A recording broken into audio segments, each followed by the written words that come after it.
Welcome back to the Talking Hedge. I'm Josh Kincaid, and this is your Cannabis Business Podcast. Today, we are here live at the World Trade Center. We're going to be talking about everything that is terpenes. We are here with some awesome guests, and so let's just kind of get right into the bios here. First off is David Heldreth with True Terpene. Next up is Dr. Alison Draisin. She's representing Terpestival and CASP.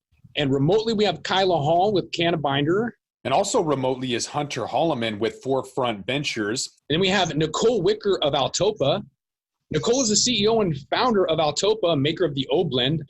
And we are at the World Trade Center. It's a little shout out to them. The World Trade Center grows trade and investment by providing direct access to the largest business network in the world with 300 offices in 99 countries.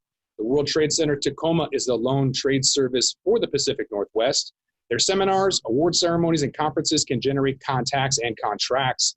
Trade research can clarify opportunities, and their matchmaking can turn those opportunities into trade. Personally, I get peace of mind with international purchase orders from bank guarantees and international letters of credit. I also like the e-commerce export store, which is partnered with Alibaba. It's translated to 18 languages and gives you an opportunity to put your products online and get them overseas to hard-to-reach places like Asia. So terpenes are an international opportunity, a commodity, and yet not many people know what they are. So before we dive into the Q&As, let's kind of just briefly touch on what they are and then let the subject matter experts dive into it. Terpenes are a fragrant oil that gives cannabis an aroma, flair. They're found in cannabis as well as fruits, herbs, and all other plants in the phytokingdom. They give strains like sour diesel, fuel smell, Durango lemon purposes, lemon aroma, and sage and sour, its earthy sage flavor. These oils are secreted in the bud sticky resin glands that contain the cannabinoids we're all familiar with. Terpenes are found everywhere in nature, in plants and insects. Insects actually use terpenes as a way of communicating and even as a luring mechanism for mating, while some plants such as pine and firs use terpenes as a defense mechanism to ward away predators. And yet, David, typically when cannabis is mentioned, the term tetrahydrocannabinol or THC is dropped left and right and is usually recognized as the plant's main medicinal constituent, when in reality, THC is one of 483 known compounds in the plant, including at least 84 cannabinoids, such as CBD and CBN, THCV, and CBG. And so maybe you can elaborate on what these are and why these terpenes and terpenoids are important. So speaking just from cannabis or other medicinal plants in regards to humans, because you kind of outlined the plant, why the plants produce them, why they're important for them. For us, all of these different compounds have different effects on our bodies. So while you mentioned THC, and I think CBD is even more so, kind of what everyone thinks about in regards to cannabis now, the easy go-to is that CBD and THC are kind of like the gas pedal and terpenes are the steering wheel. So I'm not sure, I think everyone here has probably tried CBD or THC isolate compounds, smoked or eaten, and then had that same kind of compound with a botanical or some type of cannabis terpene blend, and that's a completely different experience. And the reason is because of those terpenes. So things like pinene and eucalyptol are found in cannabis, but they're also found in rosemary.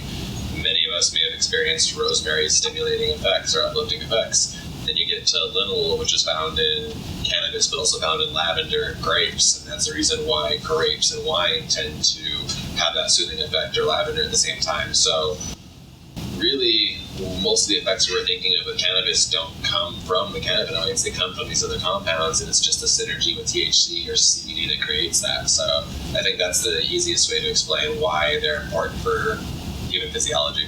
They are obviously extremely important because they're kind of the keys that unlock some of the CD1 and CD2 receptors for some of the cannabinoids. And so as part of the, entourage effect, they are necessary to glean the therapeutic value that many of us are seeking when consuming cannabis. So some of the things that can happen that I would like to hear maybe a little bit more on is how they affect the body, reducing inflammation and relieving pain and aiding with sleep. These are all kind of things that we can focus on the human aspect. So there are synthetic, there are natural. Is there any opinions on what those do and how those affect you?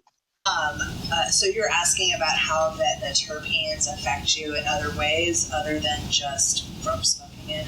So like beta-caryophyllene is really amazing as anti-inflammatory, and which have linalool, which is amazing as a relaxant. Is that what we're Okay. And so, I mean, those, the different terpenes, you know, you can eat an orange and it can add some energy and uplifting effects. And when you combine these different terpenes within cannabis, it can also have those same kind of effects for you as well. And I think what's interesting, I like the way that David explained it, that THC and CBD are the gas pedal and the terpenes are the steering wheel. So if you think about finding something that can relieve your pain and you know a certain ratio that works, well, you may add some different terpenes in the morning to get that pain relief, but you want to wake up and focus and feel energized. And then at night, you can do that same ratio for your pain, but you can add terpenes to help you relax and sleep through the night. So terpenes are very, very potent, but they have a big impact on the outcome when you're trying to relieve different medical ailments. I'd also love to jump in on something you mentioned, or I think you might have been alluding to with the synthetic, where you mentioned synthetic versus natural. And as much as people don't want to hear this, is that molecule for molecule, aside from an isotope chemical difference, there's no actual physiological difference. Are you talking synthetic versus plant-derived? Yeah, or plant-derived just the actual chemical. Cannabis-derived? The chemical for chemical, they are the same in terms of their effect. Chemical for chemical. However, what we don't know is that if plant-derived is as effective as cannabis-derived in treating certain forms of illness. I agree, and I think that it's going to be the synergy of the way that the plant is producing these things and binding them together in that matrix more so than the exact chemical, because they found, like for ginger, for example, when you isolate the compounds that kill cancer and then you reformulate them individually or reformulated by people, they aren't as effective as the whole plant immediately. And so exactly that same thing could be happening, and it's not because the chemicals are different, it's something in the matrix the plant is doing. And this is what we find at our clinic, because we do a lot of cannabis assisted psychotherapy and as well as cannabis therapy for oncology patients, and people who have access to cannabis-derived terpenes in their medicine, we see more positive results than those who may live in parts of the country where they cannot get cannabis-derived terpenes in their medicine.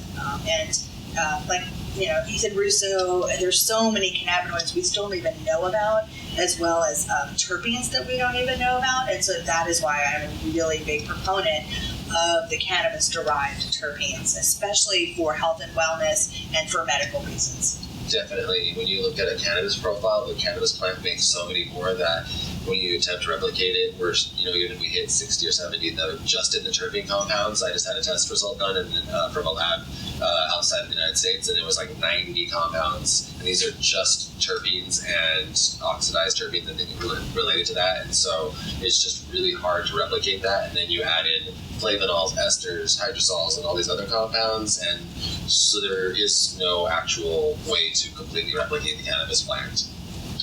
So I want to thank everybody for being here today, and appreciate you being on the podcast, The Talking Hedge.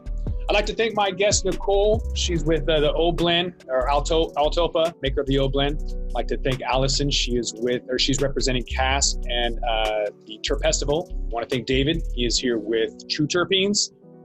I also want to thank my guest, Hunter Holliman with Forefront Ventures. And Kayla is here representing the Canastamp and Cannabinder. Thanks, Josh. And we're going to wrap this up. I'm Josh Kincaid. This is a Talking Hedge, your cannabis business podcast. Don't forget to like, share, and subscribe, or don't. And I'm out.